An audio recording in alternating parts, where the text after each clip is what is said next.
Do teu falar, ó Salvador, jamais vou duvidar. Alimento Diário, série Cristo, o Centro Conector da Obra de Deus. Título do volume 1, Cristo, o Centro da Obra de Deus. Autor, Pedro Dong. Título da semana 3, Prefácio e Saudação do Apóstolo. Sábado, ler com oração Filipenses capítulo 2, versículos 19 e 20. Espero, porém, no Senhor Jesus mandar-vos Timóteo o mais breve possível, a fim de que eu me sinta animado também, tendo conhecimento da vossa situação. Porque a ninguém tenho de igual sentimento que, sinceramente, cuide dos vossos interesses. O jovem cooperador Timóteo. O apóstolo Paulo e seu jovem cooperador Timóteo são os remetentes da carta aos Colossenses, capítulo 1, versículo 1. Vejamos quem era esse jovem que cooperava com o apóstolo. Paulo o encontrou em sua segunda viagem missionária, ao chegar a Derbe e Listra.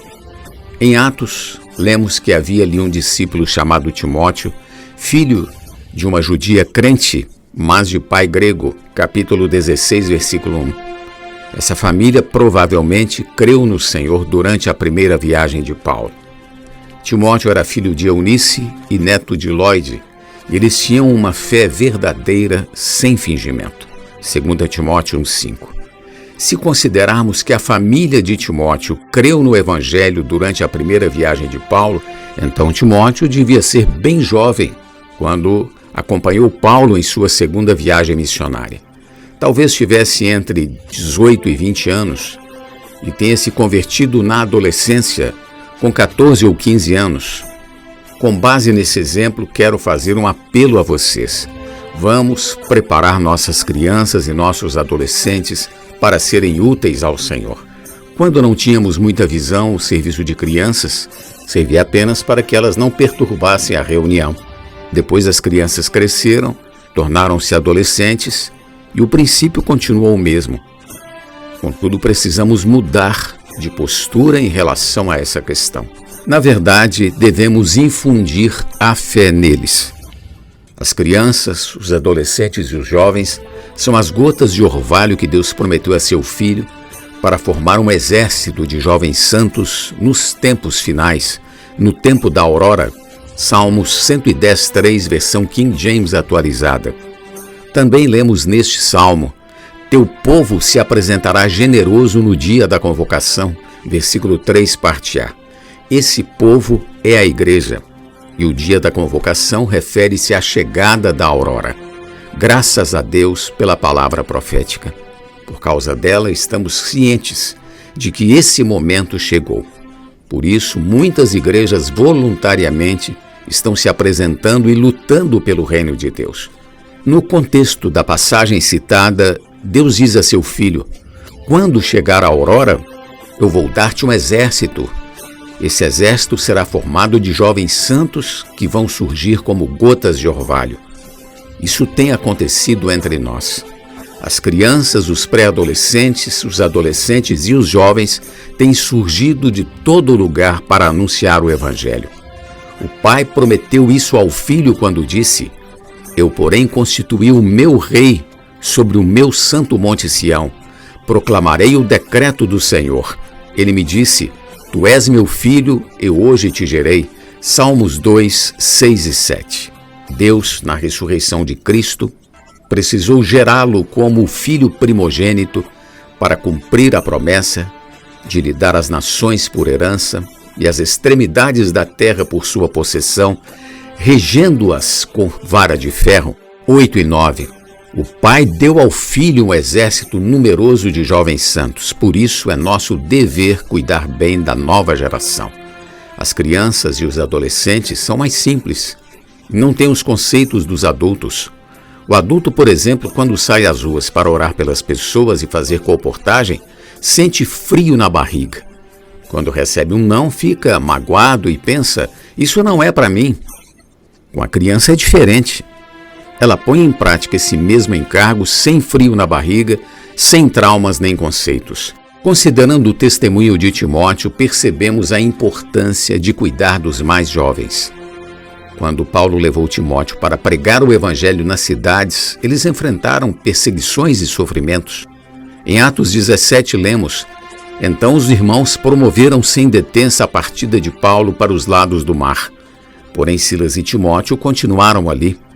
Os responsáveis por Paulo levaram-no até Atenas e regressaram trazendo ordem a Silas e Timóteo para que o mais depressa possível fossem ter com ele. Versículos 14 e 15. Isso porque Paulo sofrera perseguições violentas em Tessalônica. Em Filipos, Paulo e Silas haviam sido perseguidos, açoitados e presos. Na prisão, eles oraram e louvaram a Deus e o carcereiro foi salvo. Capítulo 16, versículos 22 ao 34. Depois seguiram para Tessalônica, onde houve um grande tumulto e de novo foram perseguidos. Assim partiram para Bereia, mas os de Tessalônica os perseguiram também ali.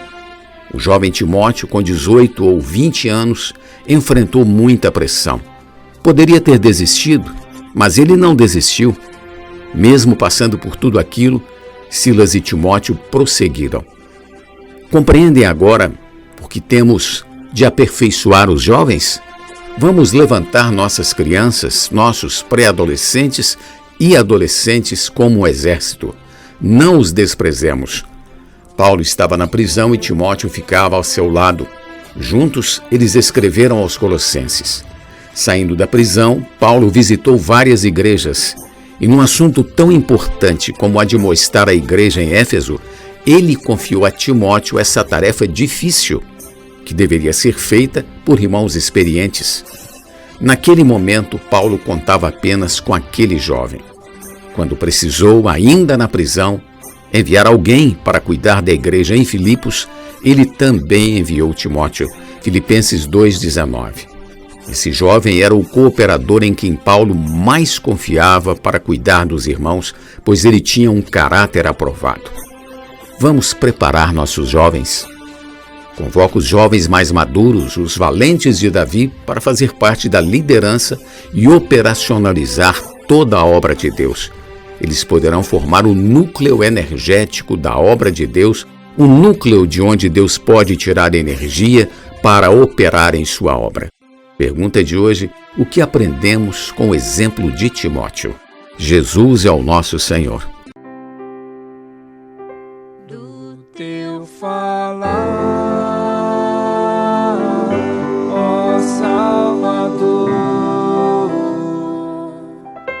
jamais vou duvidar, é encorajador,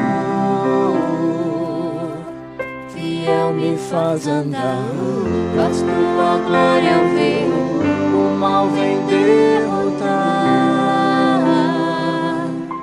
Fiel me faz andar, faz tua glória eu ver, o mal vem derrotar.